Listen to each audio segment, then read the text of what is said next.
ಬಾ ಎಲ್ಲರಿಗೂ ಗಟ್ಲು ನೋವು ಆಮೇಲೆ ನೆಗಡಿ ಕೆಮ್ಮು. ಅದಕ್ಕೆ ಮೆಣಸಿನ ಸಾರು ಮಾಡ್ಕೊಂಡು ತಿನ್ನೋಣ. ಕೊಬ್ಬರಿ, ಬೆಳ್ಳುಳ್ಳಿ, 2 ಒಣಮೆಣಸಿನ್ಕಾಯಿ, ಜೀರಿಗೆ, ಮೆಣಸು ಮತ್ತು ಧನಿಯಾ ಪುಡಿ ಇಷ್ಟ.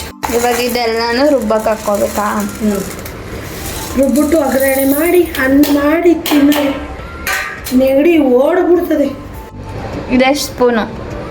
1 ಸ್ಪೂನ್ ಒಂಚೂರು ಹಾಕೋದು ಅಷ್ಟೇ. ಅದೇ ಮರ್ತೋಗಿತ್ತು. ಸ್ವಲ್ಪ ಒಂದಿಷ್ಟು ದಪ್ಪ ಹುಣಸೆಹಣ್ಣು ಹಾಕಬೇಕು. ಹುಣಸೆಹಣ್ಣು ಹಾಕೊಂಡು ರುಬ್ಕೊಬತ್ತೀನಿ ಇವಾಗ. ಬಂದಿದ್ದೀವಿ. ಒಗ್ಗರಣೆಗೆ ಬೆಳ್ಳುಳ್ಳಿನ ಕುಟ್ಟಿಟ್ಕೊಂಡು ಮತ್ತು ಕರ್ಬೇವಿನ ಸೊಪ್ಪು, ಎಣ್ಣೆ ಕಾಯಕ್ಕೆ ಇಟ್ಟಿದ್ದೀವಿ. ಇದಾದಮೇಲೆ ಒಗ್ಗರಣೆ ಮಾಡ್ತೀವಿ. ಹಾಕೋರೆ ಇವಾಗ ಜೀರಿಗೆ ಹಾಕ್ತವ್ರೆ.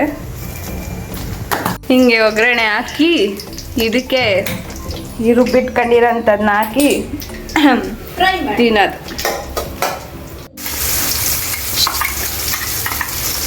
ಈ ಸಾರು ಥರ ಮಾಡ್ತೀಯ ಗೊಜ್ಜು ಥರ ಮಾಡ್ತೀಯ? ಗೊಜ್ಜು.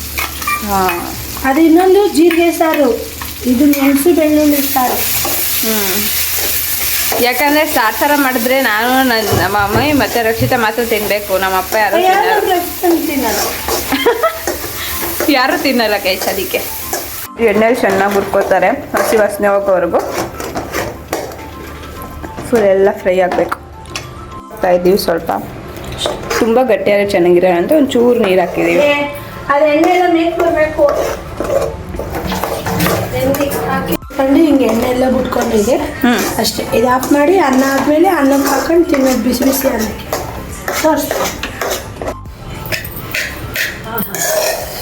ಹಿಂಗೆ ಬಾಣ್ತಿರ್ಗೆ ಕಲ್ಸ್ಬಿಟ್ಟು ಕೊಡೋದು ಚಿನ್ರಿ ಅಂತ. ನಮ್ಮನೇಲಿ ಬಾಣ್ತೀನಿ ಇಲ್ಲ ಕೊಡು. ಬಾಣ್ತಿಲ್ಲ, ಎಲ್ಲ ಗಂಟ್ಲು ನೋವಿರೋ ಪೇಷಂಟ್ ಇದ್ದಾರೆ.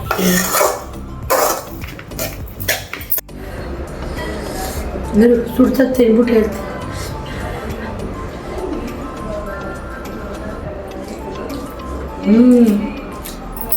ಸಖತ್ತಾಗದೆ. ಒಳ್ಳೆ ನೀರು ತಿನ್ನು.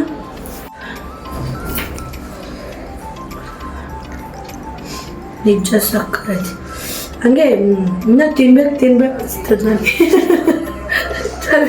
ಸಖತ್. ನೀವು ಮಕ್ಕಳಿ ತಿನ್ಕೊಳ್ಳಿ. ಹೇಳು, ಲೈಕ್ ಮಾಡಿ, ಶೇರ್ ಮಾಡಿ, ಸಬ್ಸ್ಕ್ರೈಬ್ ಮಾಡ್ಕೊಳ್ಳಿ ಪ್ಲೀಸ್. ನಮ್ಮ ಚಾನಲ್ನ ಸಬ್ಸ್ಕ್ರೈಬ್ ಮಾಡ್ಕೊಳ್ಳಿ.